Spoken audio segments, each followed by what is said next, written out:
Olá, como vai você? Eu trouxe uma palavra para a gente meditar hoje aqui e eu estava refletindo bastante nessa manhã, que é o que eu quero dividir com você aqui agora.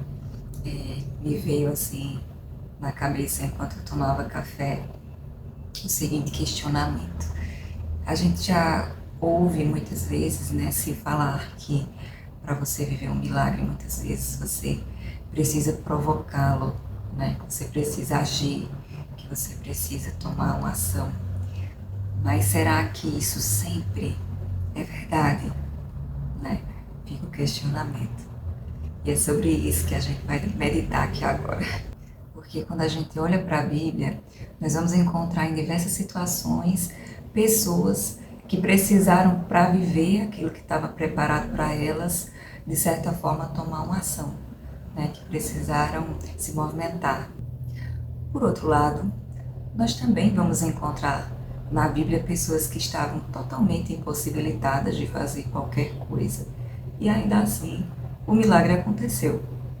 Então, o exemplo que a gente vai ter de quem se movimentou, claramente a gente vai ter em Jacó, a gente vai ter na mulher do fluxo de sangue, porque aquela mulher creu, ela acreditou que se ela tocasse nas vestes de Jesus, ela estava há 12 anos com aquela hemorragia, e ela creu que seria curada, mas partiu de uma ação dela, né? E ela foi lá e tocou nas vestes e pela fé dela aconteceu.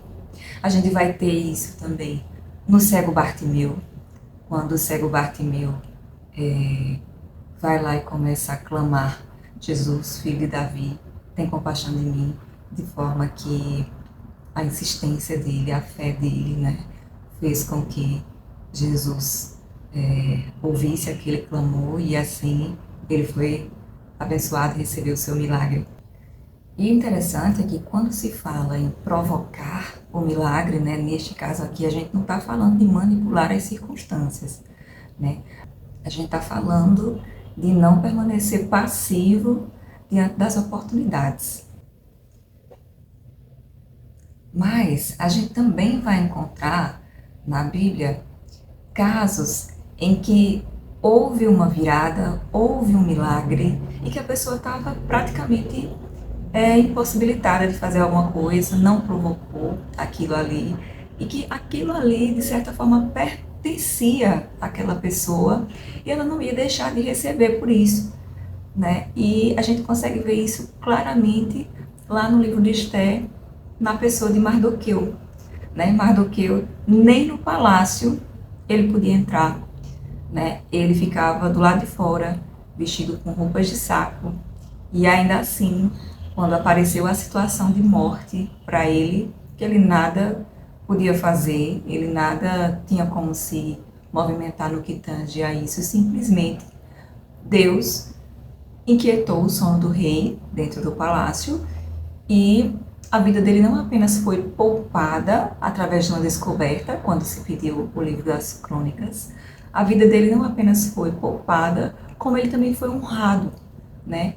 Por conta de um feito que ele tinha salvo a vida do rei anos atrás, né? Havia uma conspiração e ele fez essa denúncia e a vida do rei foi poupada. Então, anos depois, o rei faz essa descoberta através de um sono que Deus interrompeu, o sono dele, e a vida de Mardoqueu muda de uma hora para outra, né?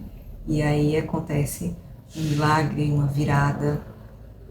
A gente também vai ver isso, de que eu falei há pouco, de que o que é seu vai até você, o que é seu vai encontrar você, em Davi, né? Davi, ele poderia se dizer que ele estava na hora errada, no tempo errado, no lugar errado, se não tivessem esperado por ele, porque na hora que Samuel chegou, ele não estava, mas a bênção era dele.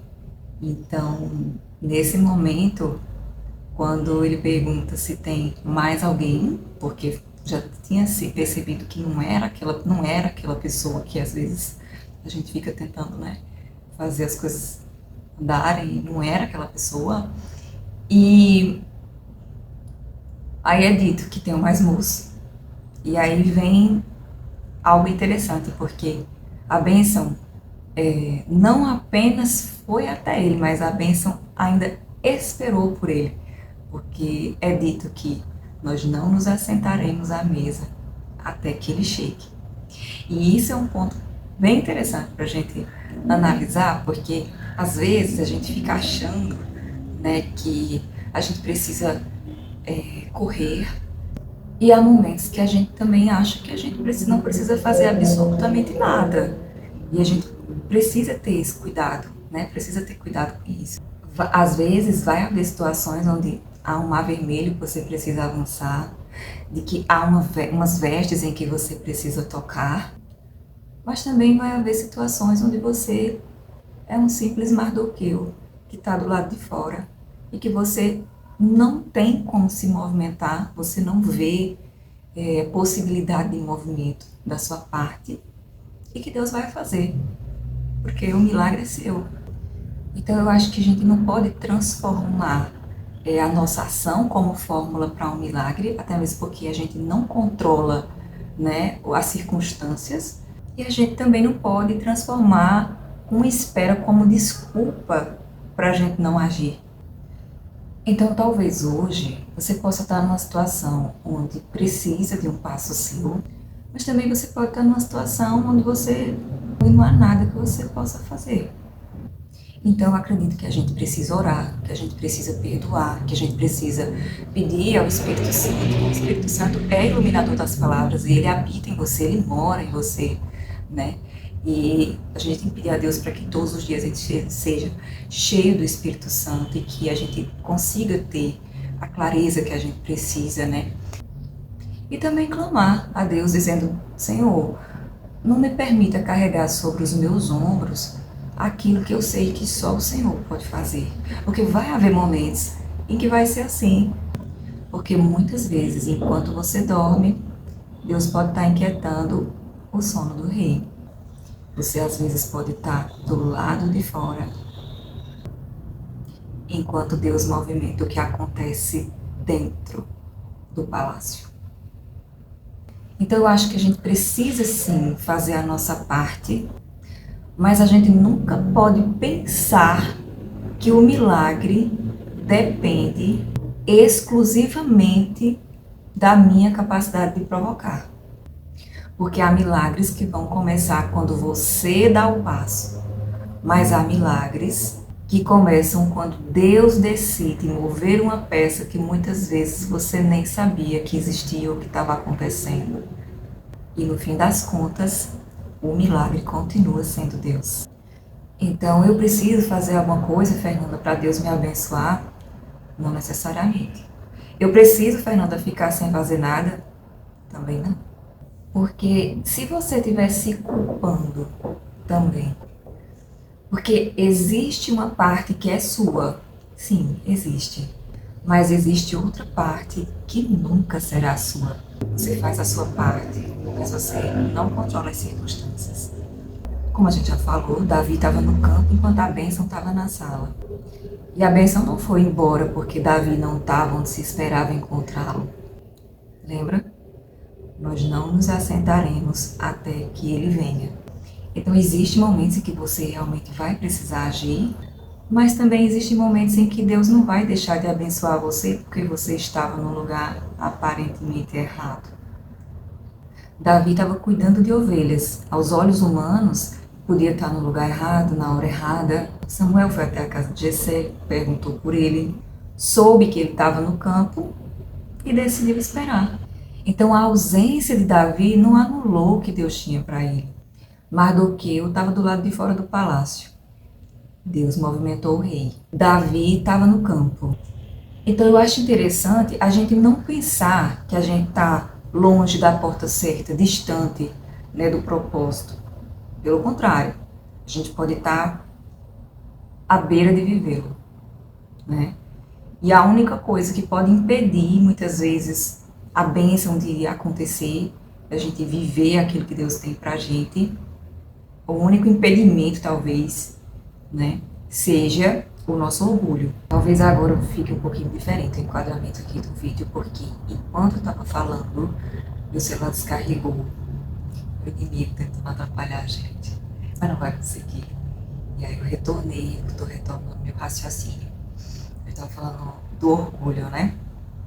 Que a gente precisa olhar em que momento, né, que a gente teve uma atitude orgulhosa, porque às vezes, né, a bênção está diante de você e você por um ato orgulhoso. E a gente precisa, na verdade, olhar para dentro, né, ser um pouquinho mais benevolente consigo nesse sentido, porque às vezes você está diante da oportunidade e da bênção e às vezes por um ato orgulhoso seu, nosso, a gente acaba por adiar, né, aquilo. E eu acredito que o orgulho talvez seja o único impedimento de você receber aquilo que Deus já liberou para você, aquilo que Deus já disse que pertence a você. E é hora de, sempre assim, todas as vezes que eu tomo uma ação dessa forma, porque a gente é humano, né? Eu sou humana, sou falha, pecadora. E é engraçado porque eu tenho um estalo quase que instantâneo, assim, normalmente de você errou, né? E eu, por exemplo, Fernanda, acredito que você precisa confrontar, né, o seu orgulho, porque o que é seu, tem o seu nome, né? Você precisa confrontar esse orgulho, porque tudo que você não confronta domina você. E é por isso que eu pratico muito o jejum hoje em dia. Por exemplo, agora eu estou sendo inquietada porque eu não estou dizimando. Normalmente, o meu jejum, ele é para alinhar o coração, ele não é para pedir algo específico, né? Eu sou muito sensível, assim, a minha sensibilidade é bem aflorada no que tange a intimidade, assim, com Deus. Eu às vezes me sinto inquietada por alguma razão, e aí eu digo, é hora de jejuar. Quando eu estou inquietada, ou por algo que eu estou pedindo, ou por alguma situação que eu estou vivendo, mas eu estou inquietada por alguma razão, como eu acabei de falar. Eu não estou preparada ainda para a gente conversar sobre essa parte da minha vida, que eu estou inquietada porque eu não estou dizimando, Deus tem me inquietado com isso. Mas depois, em outro momento, eu vou orar, eu vou refletir sobre isso e vou gravar um vídeo. Mas todas as vezes que eu jejuei, incrivelmente, assim, eu mudei, eu me transformei através desse jejum. E eu acho importante que no momento que você se depara com uma ação orgulhosa da sua parte, você ir orar, você se pedir perdão a Deus e você jejuar, abrir um jejum. Lógico, já houve vezes, eu já fiz assim, todo tipo de jejum que você possa imaginar. Eu já fiz jejum de 60 dias. E sabe o que aconteceu nesses 60 dias de jejum? Nada. Nada. Não aconteceu nada. Assim como eu também já orei 3 dias seguidos, por algumas vezes, e aconteceram algumas coisas extremamente relevantes, assim, de Deus mostrando, eu estou aqui. Antes mesmo do jejum acabar, eu já fiz de 21 dias, 7 dias de propósito. Agora, uma coisa é certa, todas as vezes que eu fiz o jejum para alinhar o coração, Deus alinhou meu coração. E eu saía diferente daquilo da Fernanda que entrou naquele processo, da Fernanda que entrou naquele jejum. E outra coisa importante, todas as vezes que eu jejuei, eu descansei depois. E isso é muito assim, isso é uma experiência incrível. Então, primeiro você precisa confrontar o seu orgulho, você precisa orar, você precisa ir para o jejum, ir para o pé da cama, como eu já disse em outros vídeos aqui. E é verdade, eu tenho assim plena convicção de que você precisa fazer a sua parte, mas você não pode ocupar um lugar que somente Deus pode agir, que somente Deus pode fazer. E assim, a sua bênção, ela tem o seu nome, ela não vai ser confundida com outra pessoa. Que é uma coisa que às vezes as pessoas, né, podem ficar afobadas, assim, agitadas. Não, com o tempo, quando a gente começa a orar bastante, a jejuar bastante, a gente começa a entender, assim, que Deus vai mudando a atmosfera em volta da gente, sabe? É por isso que muitas vezes você se vê isolado. É por isso que muitas vezes você perde pessoas, amigos, né? Amigos se afastam. E, e Deus traz a pessoa que tem que passar por aquela estação com você a cada nova estação. Então, quando eu faço esses vídeos aqui, eu falo porque existe algo dentro de mim, latente, de alguma maneira, alguma experiência que eu vivi, eu estou vivendo, e eu sei que você pode estar passando pela mesma situação que eu, então, por que não a gente alinhar, né, o nosso coração? Eu com o meu daqui, você se vendo muitas vezes no que eu estou falando, aí também a gente encontrar uma solução indo para o pé da cruz juntos, né? E eu acho que Deus ele não tem pressa conosco, né? Ainda ele se levar, leve o tempo que for para ele fazer a faxina que for necessária, mas quando a gente tem, né, outras pessoas para a gente poder ver, para a gente poder dizer, nossa, eu vivo isso, é exatamente o que eu estou passando, e às vezes a pessoa vem e dá um estalo, uma clareza para a gente consegue muitas vezes solucionar algo que antes a gente não estava vendo saída, que a gente não estava vendo solução. E às vezes Deus pode usar um vídeo desse, às vezes Deus pode usar o que Ele quiser, né, minha gente? Ele é Deus. Mas o que eu acho que a gente precisa, eu queria falar aqui nesse vídeo hoje é que a gente às vezes pensa que a gente precisa provocar, né, o milagre o tempo todo. E sim, vai ter momentos que a gente vai precisar agir, que a gente vai precisar tomar uma ação, que a gente vai precisar dar o passo, né? Mas vai ter momentos em que Deus vai fazer a parte dele independente de qualquer coisa e que você não vai ser confundido, que você não vai ser decepcionado, porque se aquilo ali foi destinado a ser seu, ninguém vai tomar de você, absolutamente ninguém. Então, hoje esse vídeo que eu deixo aqui para você, espero que você tenha sido abençoado com essa palavra, assim como eu sou, como eu fui. E eu espero que a gente se veja no próximo vídeo em breve. Fica com Deus. Deus abençoe seu restinho de semana ou sua semana. Não sei em que momento você está vendo esse vídeo. Até a próxima. Tchau, tchau.